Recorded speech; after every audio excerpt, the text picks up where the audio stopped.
Hello everyone, welcome back to my channel. My name is Ariana, but you can call me Ari, and today we are going to do a quick wrap up of all the books I read in the month of January and in the month of February. I've got somewhere to be in about 20 minutes, so I'm gonna make sure this goes by as quickly as possible. So let's just jump right in. The first book I read in January is called The Addict Child by Lola Jaye. This is a story, a dual POV story. These POVs are separated by 100 years. So we have the first POV of Dikembe in 1900. He is a victim of colonization. His homeland has been pillaged. He has been stripped of his name and been forced to live in Europe with this white explorer, this white colonizer, and is given the name Celestine and is to work as his servant. And this colonizer is a drunkard, and he something happens to him, and Dikembe Celestine, real name is Dikembe, he's then forced to live with family members of this colonizer who are much meaner and crueler to him, and he is forced to live in an attic for most of his young adult life and is treated very poorly. And so we follow that story.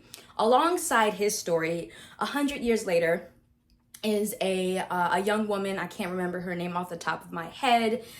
She is also sentenced to the same fate, and is forced to live in this attic by a mean stepmother and is treated very poorly. And so basically the story is about their two storylines eventually converging and how they are connected.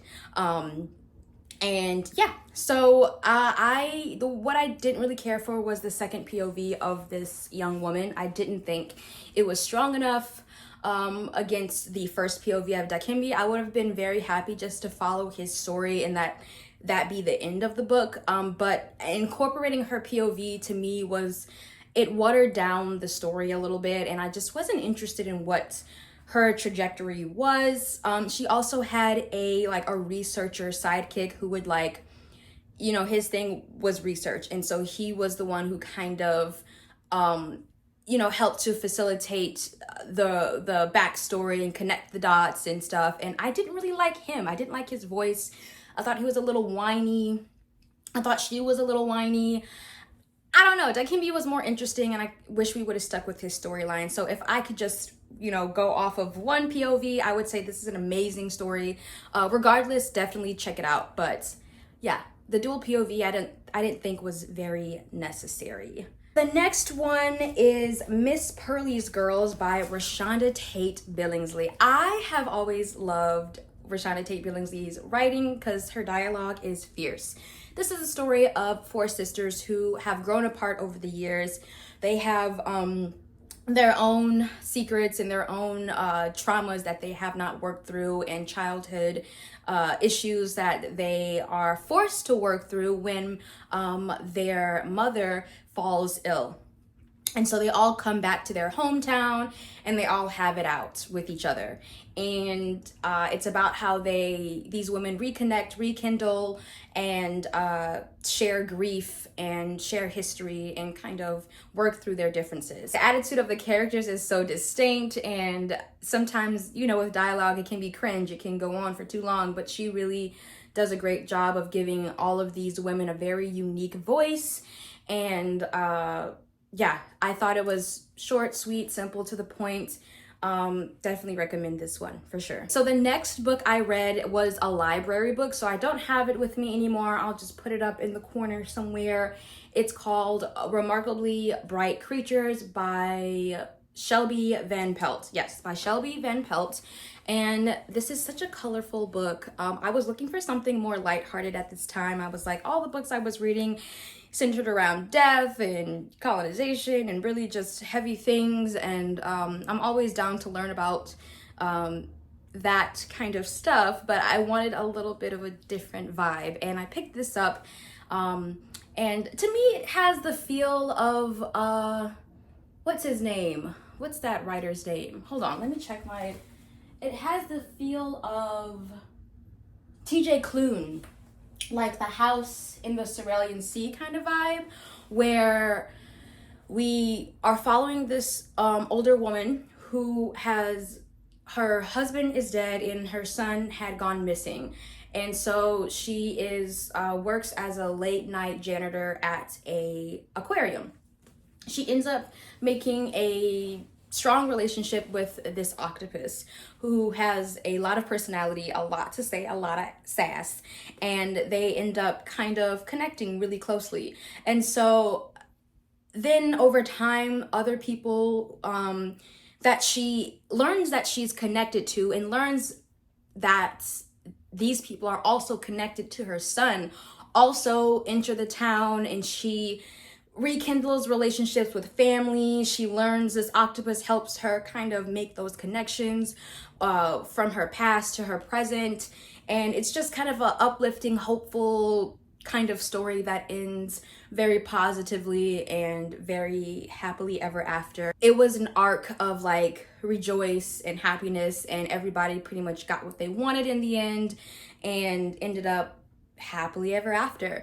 So I enjoyed it. I thought it was cute. I thought it was sweet. I thought it was a little corny, but like, that's okay. That's what I needed at the time anyway. So I enjoyed that one. Okay, so the next one is also a library book that I don't have with me, and it's called Things We Do in the Dark by Jennifer Hillier. So this is a murder mystery. It's about a woman who has a past. She's changed her name, and she has done something in her past that causes her to change her name. But she's recently convicted of murder because she is found in her bathroom standing over her dead husband who's bled out, holding a razor in her hand. And it is thought that she is the reason or the cause of his death. He is a famous, I believe, famous movie star, celebrity. So her concern is that because she's been trying to stay away from the limelight, the fact that this murder case has come to light is going to bring up other things about her past that will come back to haunt her and expose her for other deeds that she actually has done. And so the book is about unraveling her past, right? I didn't end up loving this one or really liking it all that much. I think it started off really strong. It had a great beginning. The story is great. It's intriguing. It's interesting. It's clear.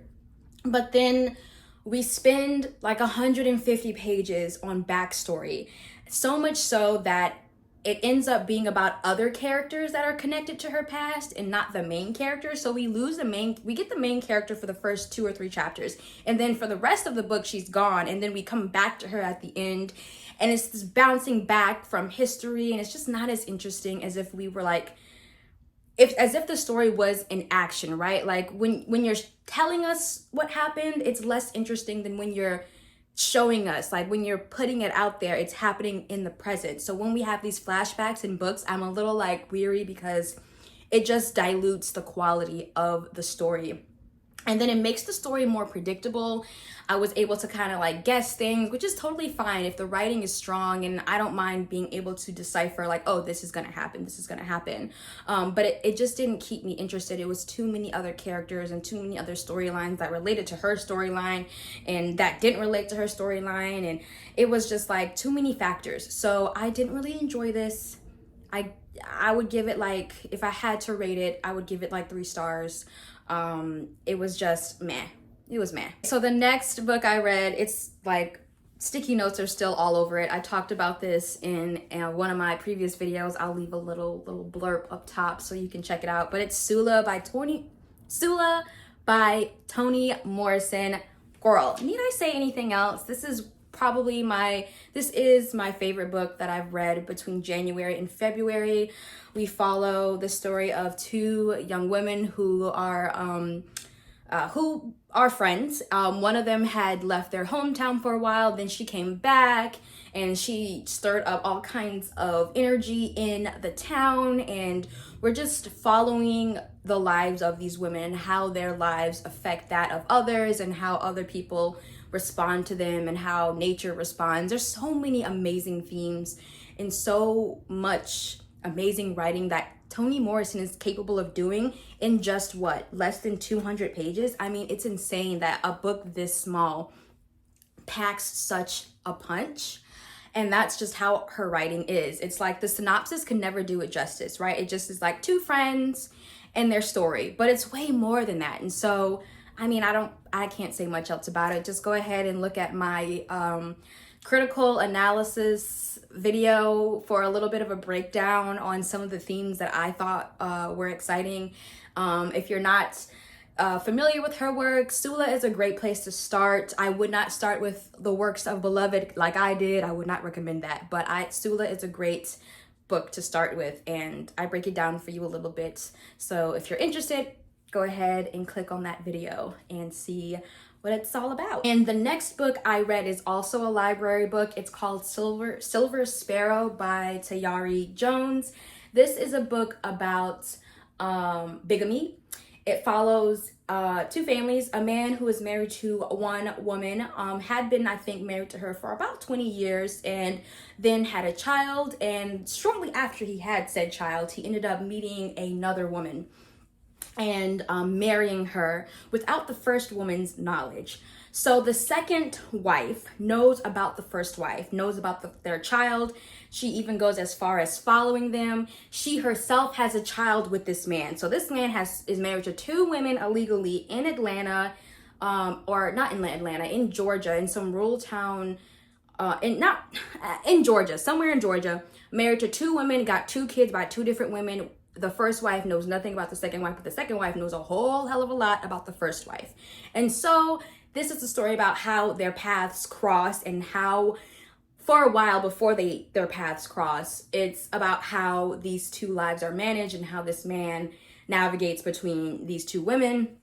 It is a story that can frustrate. It frustrated me in a lot of ways, but it was also really well written, and it's just so much about empowerment, female empowerment, you know, showing us, like, as we have children, and I don't have children, but I'm saying, like, as we have kids and grow into that, like, the things that we teach our children and, like, the value that we have in ourselves can and sometimes does reflect in the value that your child has in themselves growing up. And so we see how the relationship of this bigamy relationship affects the second daughter, because she knows about the first daughter, but it's like, am I not good enough to be seen? Does he not love me enough to just be with me? And the first daughter gets all these things. She gets the first pick of the schools, and if she goes to the same school, I can't go to her school. And it's just like how he tries to keep his dual lives separate. And then the climax, when they actually do end up meeting each other, and that is some drama, girl. So I do recommend this book. It is a frustrating read for sure, but it's well written. It's a story that I've never encountered before. Like, it's a theme I've never ever encountered before. So yeah, I thought it was really, really interesting for that. And the last book I read towards the end of February, while I was in Africa, I started this one and I finished it on my way home. It's called Stay With Me by, I have it. It's called Stay With Me by Ayobami Adobayo. I think I did talk about this in my last video or the one before that. I think I had finished it by then, so I'm not going to talk too much about it. Just know that I really enjoyed it. I really thought it was a strong story, and I've talked to a couple other people that have, like, when I say, like, they're like, what are you reading? And I'm like, oh, I was reading this. And they're like, wow, I really love that book. That's a great pick. I didn't realize how popular it was. I mean, I should have, because it's Women's Prize for Short Fiction. It was shortlisted. So it is, it's great for, it's shortlisted for a reason, because it's really good. So all I can say is it's really good. Pick it up, read it, love it, live it. Yeah. And that's it. That's, I think, a total of 7 books. So I read 4 books in January, and I read 3 books in February. February was a lighter month because, of course, like I said, I was traveling. Also, I only read physical books, right? So I imagine if I did audiobooks, I would finish probably 2 to 3 times as many books as I read. But I'm stubborn. No tea, no shade to anybody who does use audio. I think it's a great resource, especially when you're in your car, especially when you're busy, when you're working, when I'm like me, like I'm always going somewhere and trying to do one job and another job. And so it's not always easy for me to just pick up a book, but it's a lot easier for me to listen. But I just don't. For some reason, maybe I will once at least this year. I think that was on my goals list to at least do 1 or 2 audiobooks and just give it a try. So if you have any recommendations for audiobooks, like books that you would recommend that sound good. I know people were telling me like, oh, you should start with a book you've already read, or a book that's like you really enjoy already that you have read, so that you can get in, like if you already enjoy the book, you know you enjoy the book, you'll have an easier time getting into the audiobook. So I might do that. I don't know. Just let me know what your tips are for getting into audiobooks. But otherwise, thank y'all so much for watching this video. Yes, we made it in good time. I can get my core and go to where I need to go. Again, thank you so much for your support and your kindness and your patience with me. As sometimes these videos can be sporadic. I do have like 2 or 3 other jobs, so this is just something that I really enjoy doing and really enjoy engaging with. It keeps me honest about my reading and doing the things I love, because like I said, if I love doing it, regardless of the money it makes or it doesn't make, it's worth doing for me.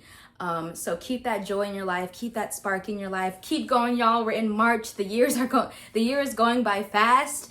But I hope that your reading journey is going well, and I hope I see y'all in the next video. Bye.